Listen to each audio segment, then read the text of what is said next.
Well, I do agree in terms of the comparison he's making Brady-esque as not a necessarily mobile guy, a pure pocket passer. I think that's where he was going with that. In terms of him being a starter, it's so hard to say because you look at his body of work, he's never started a full season. And even after he had his big year in Philadelphia where he threw 27 touchdowns and 2 interceptions, they traded him. They traded him the Rams to get Sam Bradford, and they gave up a 2 and a 4 and got... It was weird. There was a 3 back. It was quarterbacks and draft picks traded. But they wanted to move on from him. Okay, so maybe they made a mistake at that point, but he goes to St. Louis at the time, and he doesn't do very well in St. Louis, and then he ends up going to Kansas City with Andy Reid, who drafted him, and Andy was willing to move on from him.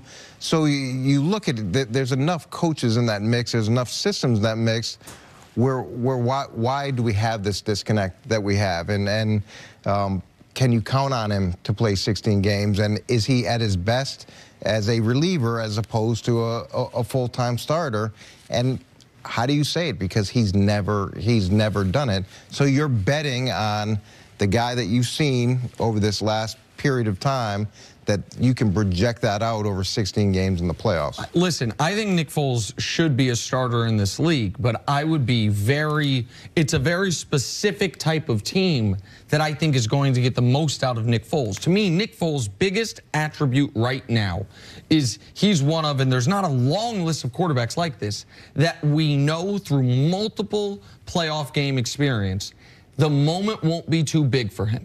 That we know beyond a shadow of a doubt, like the question that you have about Carson Wentz, and that's not a knock on Wentz. But then he's got to go to a team that's going to make the playoffs. Well, so that's the thing, that you have this question about literally any quarterback that hasn't played in the playoffs, right? No matter how good they look, what will they look like in the biggest moments? We know the moment won't be too big for Nick Foles, but I don't think he's a force multiplier, to use your term, that's going to take a team that is a below average team and get them to the playoffs. So you have to find this like Goldilocks zone of team that is good enough to make the playoffs with average quarterback play, that needs a quarterback that can say we want it. Like, I think Denver makes sense for instance, because I still think they have a good defense. I like what they're able to do. I like the coach they hired. I think they should be able to compete for a wild card spot.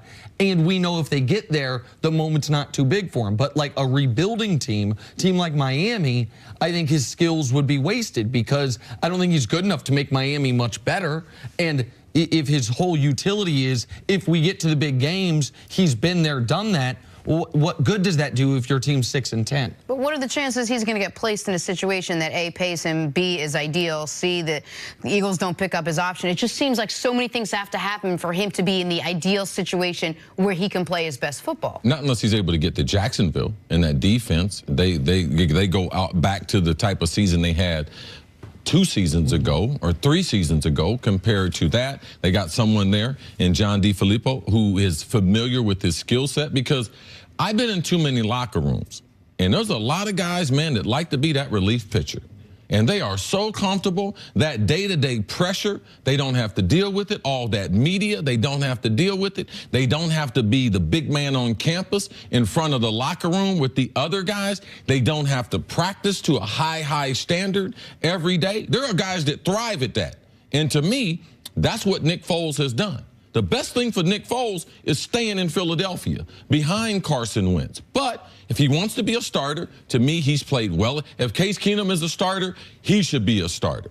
All right? Because he is a better version of Case Keenum. That's probably the reason why you have him going to Denver. Yes. But and I don't have him going to Denver. I just mean that type of team. It's a proper placement, because he's better than the guy there. To me, I still worry. Brett Favre, what got Brett Favre out of Green Bay? It wasn't his ability to play. It was that the guy behind him has a higher ceiling. And that's what you have with Carson Wentz and Nick Foles. To me, Nick Foles will never be better than he is right now. Don't fool yourself. And if you think that he can take over a franchise and lead them, he's a force multiplier, I think that you're missing on it, and you're just caught up in the moment. Because I watched Nick Foles play his whole career, but I also watched the last 3 quarters of that Saints game, and he was everything but a force multiplier. He did not make big throws. He did not make great decisions. He was not that type of leader. When he was going against Drew Brees, the score ended up being 20-0 after that first quarter. So Don't get caught up in the hype.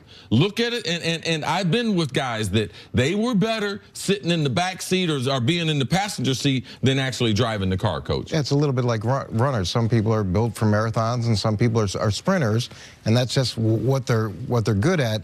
I would be interested to see him go to like the Giants, where it's a West Coast offense, and it's a system that he's thrived in. He needs to go to the system that he's been good at as well. And I think that was one of the problems in St. Louis, is he went from a system that he was very effective in to a system that he wasn't very effective in. So that system fit is important. You could see him in Washington. They, with Alex Smith and Colt McCoy, they have a real issue there. It's a coaching staff that needs to probably bring in a veteran guy and win. I think you like the intel that he has against that NFC East. You like the intel that he has against. He's competed in this division and done well in this division.